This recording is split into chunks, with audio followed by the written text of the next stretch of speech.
Hello everyone, welcome to solve this nice math Olympiad algebra problem. So here we need to find the values of c. So we solve this problem for two methods and now here in the first method we move the term c to the right hand side, and this will be written as square root of c square is equals to 7 times of c. So further in the next step, we need to remove the square root sign, and for this we will take a squaring on both of the sides, and this will be written as in this form. This 2 and this square root are cancelled out by each other, and we get here c square is equals to, in the right hand side we apply the square separately on both of these two values, and it will become 7 square multiplied by c square.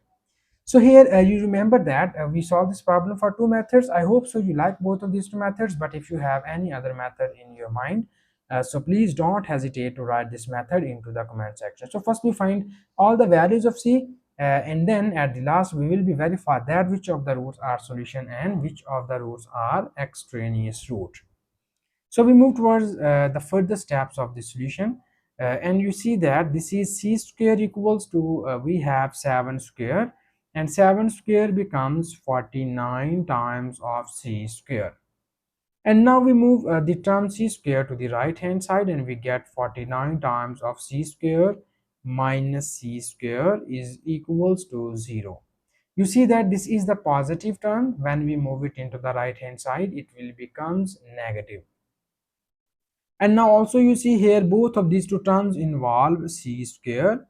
So we will be take common c square from here, and we get the remaining values are, from here we get 49 minus from here we get 1, and this whole equation is equals to 0.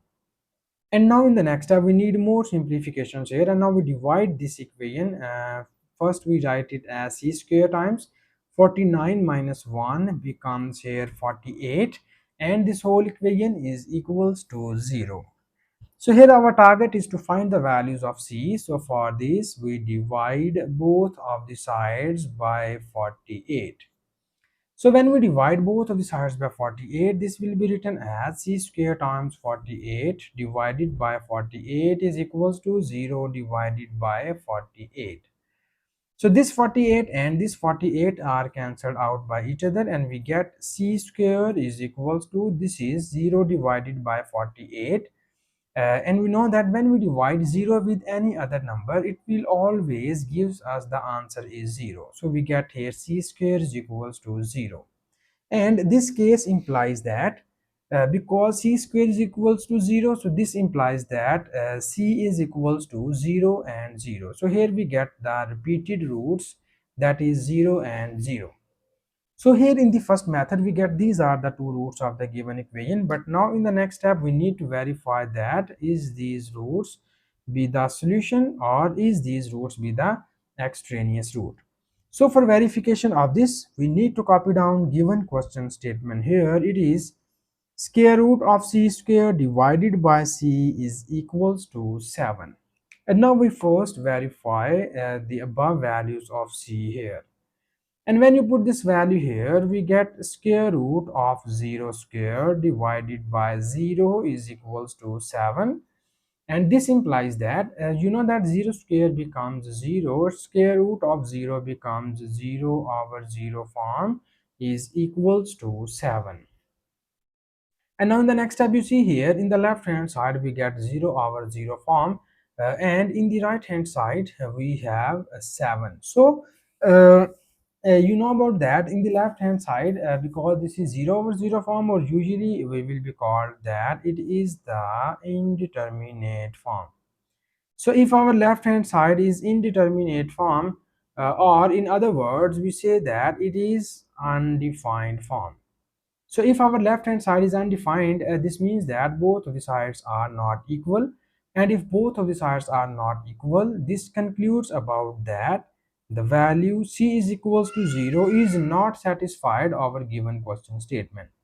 So if c is equals to 0 is not satisfied, this means that c is equals to 0 be the extraneous root of the given equation. Okay, so this is the extraneous root because it does not satisfy our given question statement. Also, you see here we cannot get any other value of c which is satisfied our given question statement. So we finally concludes about that this question has no solution in general. So this is our final answer which we get here from first method, and now we again solve this problem for second method. So for second method, we need to copy down given question statement here, and the given question statement is square root of c square divided by c is equals to 7. This is our given question statement, and here our second method with a very straightforward or quick method. Here we quickly determine about the solution set of this problem. So here in this method you see that this 2 and this square root are cancelled out by each other, and we get here c divided by c is equals to 7.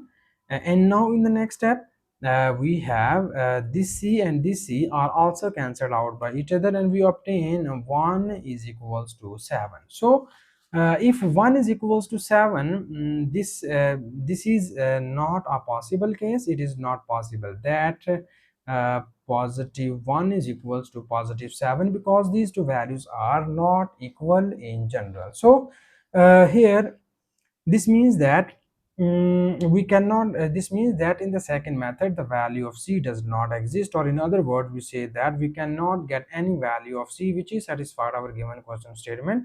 So we finally concludes about that this question has no solution in general. So this is the final answer. Thank you so much for watching this video. Please subscribe to my channel for more exciting videos.